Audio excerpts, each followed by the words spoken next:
कल की फिल्म के एडवांस बुकिंग कराने वालों को मुबारक हो कि कल की फिल्म का सेकंड हाफ जो है वो फर्स्ट हाफ से बहुत कम बोर है, इसलिए उनके पैसे बिल्कुल जाया नहीं होंगे। खास तौर पे अगर वो इस फिल्म को देखते देखते आखिरी 20-25 मिनट तक पहुंच गए। 600 करोड़ रुपए की लागत से नाग अश्विन का ये शाहकार आज सिनेमा पे रिलीज हो गया है।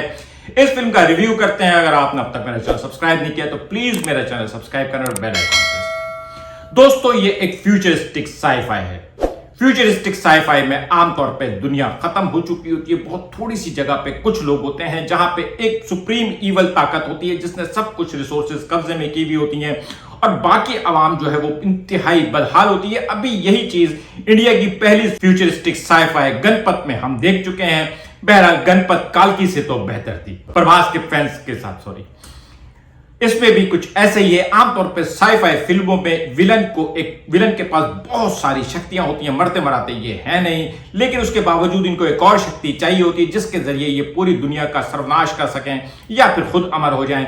और इस बार जो शक्ति है जो वो किसी खातून के पास है जिसकी तलाश है, और ऐसे में एक हीरो होता है जिसके पास खुद भी कुछ शक्तियां होती हैं लेकिन उसको अपनी शक्तियों का इल्म नहीं होता, और जब उसको अपनी शक्तियों का इल्म होता है तो फिर उसके बाद वो विलन से लड़ता है ताकि विलन के हाथ में वो शक्ति ना लग सके। अभी आपने ब्रह्मास्त्र में ऐसा ही कुछ देखा होगा। अगर आप ब्रह्मास्त्र और गणपत देख चुके हैं तो बहुत अच्छा काम है। वैसे अगर आपने गणपत देखी है तो फिर आप काल्की भी देख लीजिएगा, क्योंकि काल्की और गणपत में एक फर्क है। गणपत को देखने ही लोग नहीं गए और बच गए, जबकि काल्की को बहुत बड़े पैमाने पर लोग देखने गए हैं। अब वो बाहर आएंगे तो लोगों को बताएंगे।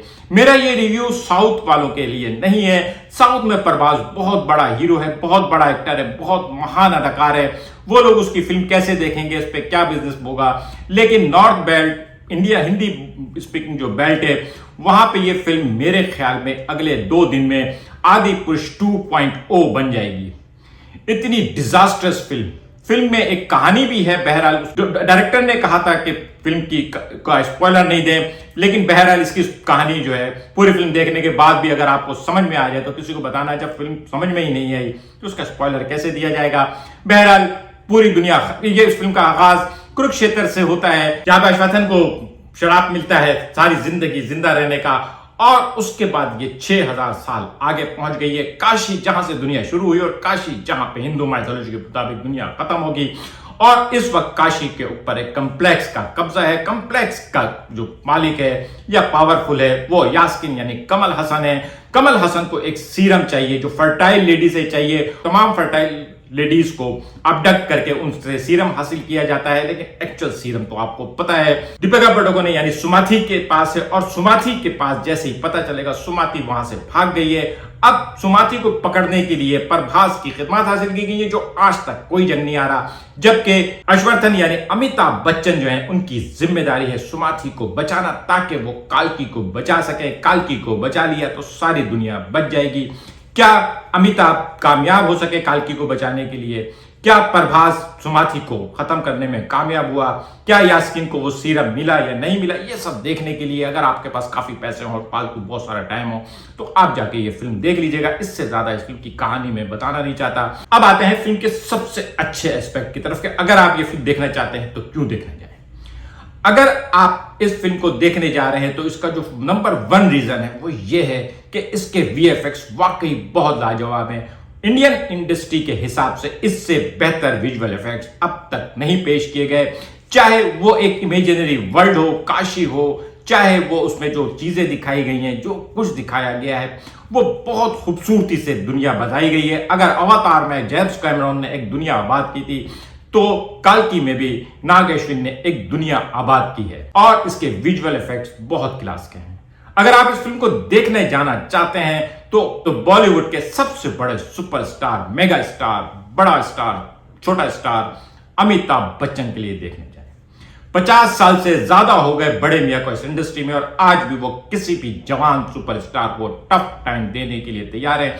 अमिताभ की एक्टिंग, अमिताभ की एनर्जी, अमिताभ साहब के इस एज में एक्शन हो सकता है कि वो एक्शन किसी डुप्लीकेट से कराएगा, लेकिन बहरहाल अमिताभ साहब ने जो इस फिल्म में एनर्जी डाली है वो नेक्स्ट लेवल है। अमिताभ की एक्टिंग की एक और चीज है, एक एलिगेंस है, एक क्लास है, एक ग्रेस है।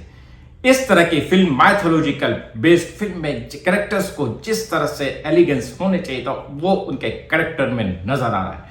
उन्होंने इस फिल्म के कैरेक्टर को अमिताभ बच्चन बन के ही निभाया है। जबकि अगर हम दीपिका पादुकोण को देखें तो उसका रोल रिलेटिवली बहुत काम है, उसके लिए ही लड़ाई हो रही है, चाहे प्रभास और अमिताभ के दरमियान जितनी भी लड़ाई है, बहरहाल वो दीपिका के लिए हो रही है। दीपिका के पास जो कुछ था वो उसके फेस एक्सप्रेशन थे और बहरहाल दीपिका ने बहुत क्लास की अदाकारी की है। प्रभास, जब मैंने इसका ट्रेलर रिव्यू किया था तो मैंने आपको एक बात बताई थी, जहां जहां पे भी प्रभास आ रहा है, प्रभास इस एटमॉस्फेयर, इस बैकग्राउंड, इस चीजों से मैच नहीं कर रहा और एग्जैक्टली यही है। मालूम नहीं कि साउथ में फिल्म के हीरो को फाइट के दरमियान लेट के कॉमेडी करने का शौक होता है। इतनी 600 करोड़ रुपए की मेगा बजट से बनने वाली इस फिल्म में भी हीरो को हीरो कम और एक जोकर ज्यादा बना के रखा हुआ है, जो फाइट के अंदर भी नॉन सीरियस है, एक मुक्का मार के लेट जाता है। ये इन लोगों का एक मखसूस स्टाइल होता है, सर के नीचे अपना हाथ रख के वो सीटी विटी बजाना। प्रभास का वही अंदाज है, जाहिर है प्रभास ने वही किया जो डायरेक्टर ने उससे करवाया। प्रभास का इसमें क्या कसूर। लेकिन प्रभास के साथ एक और चीज भी मैंने नोट की है, बॉलीवुड में सलमान खान के बारे में कहा जाता है कि हर सिचुएशन में सलमान खान का मुंह एक जैसा रहता है, और प्रभास के पूरी फिल्म में प्रभास के फेस एक्सप्रेशन को देख के आपको लगेगा कि शायद उसके पेट में दर्द है।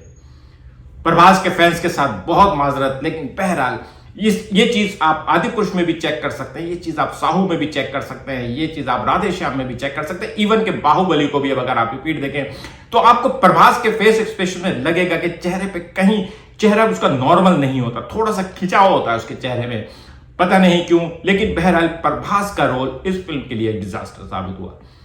फिर उसके बाद जो सबसे बड़ा डिजास्टर है वो ये कि एक छोटा सा जो टेम्पलेट है उसके अंदर जो आपको इंसिडेंट दिखाने होते हैं, जो इवेंट्स दिखाने होते हैं, उसमें जो सोल होनी चाहिए, जो रिलेवेंस होनी चाहिए, जो इमोशनली चार्ज करना चाहिए, गुड और इवल के मुकाबले में जब तक आप इवल से नफरत क्रिएट नहीं करेंगे, जब तक एक्शन में मजा नहीं आता। मजा तो उस वक्त आता है जब इवल इतना इवल हो कि जब एंड में उसको गुड मारे तो लोग सीटियां मारें, लेकिन आप इंतजार ही करते रह जाएंगे कि कब इस फिल्म में वो सीन आएगा जब आप सीटी मारेंगे या तालियां बजाएंगे।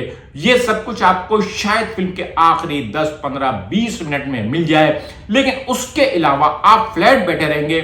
आप सबसे पहले तो आप समझने की कोशिश करते रहेंगे कि ये कहानी है क्या, कौन सा कैरेक्टर क्या है, ये सब कुछ क्यों हो रहा है।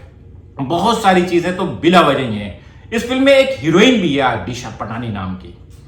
मेरे ख्याल में आज तक किसी इंडियन हीरोइन का इतना शानदार रोल नहीं होगा। वो कैमियो से भी कम है, आई अचानक, पता नहीं क्यों आई, और उसके बाद एक गाना गाया और चली गई। उसके बाद वो कहां गई कुछ नहीं पता।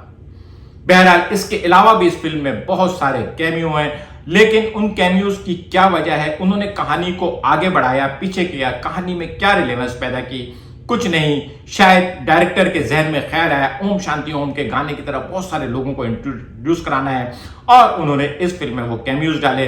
वो कैमियोज होते या नहीं होते उससे कोई फर्क नहीं पड़ता। अगर आप बहुत डाई हार्ड फैन हैं मृणाल ठाकुर या दुलकर नैन के, या आप राजमौली सर या आप राम गोपाल वर्मा को स्क्रीन पे देखना चाहते हैं तो यकीनन आप जा सकते हैं। लेकिन ये सब लोग क्यों है, क्या है, इनके बगैर भी काम नहीं चल सकता था, चल सकता था, किसी को कुछ नहीं मिला।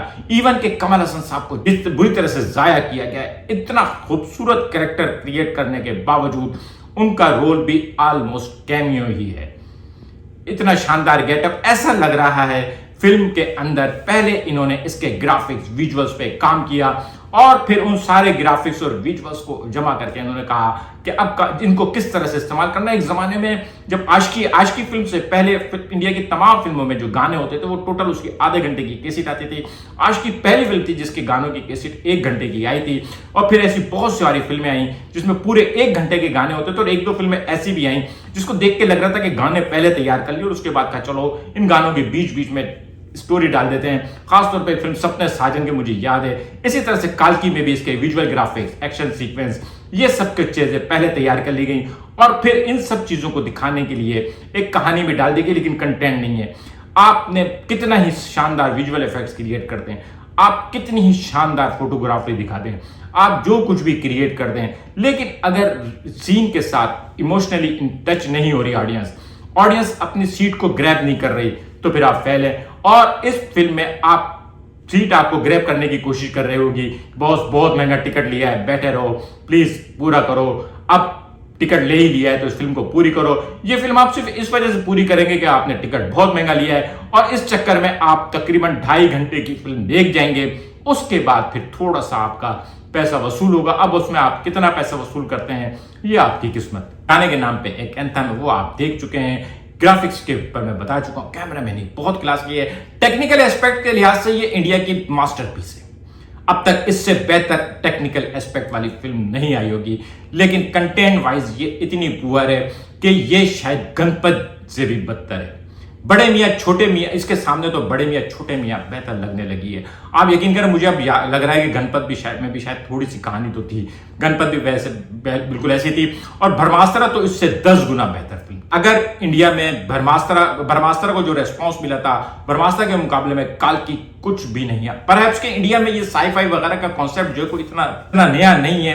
1985 में जैकी श्रॉफ की एक फिल्म आई थी शिवा का इंसाफ, पहली 3D फिल्म थी।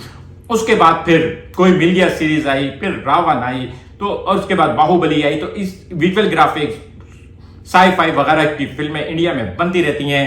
इन सारी फिल्मों के कोई अगर टेक्निकल एस्पेक्ट को देखा जाए तो काल्की नंबर 1 है, और अगर कंटेंट वाइज देखा जाए तो ये 2 दिन भी फिल्म रुकने वाली नहीं है।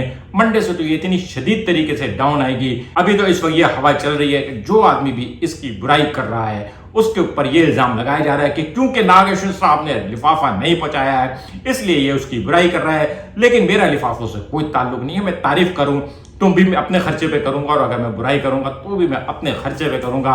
इसलिए मैं जो भी रिव्यू दे रहा हूं वो फेयर है, बिल्कुल ऑनेस्ट है। आपको अगर यकीन नहीं है तो जाए फिल्म देखें और वापस आके दोबारा मेरा रिव्यू देख लें। अगर आपको उस पर इख्तलाफ हो तो कमेंट करके जरूर बताइएगा। मिलेंगे अगले किसी व्लॉग के साथ। शुक्रिया।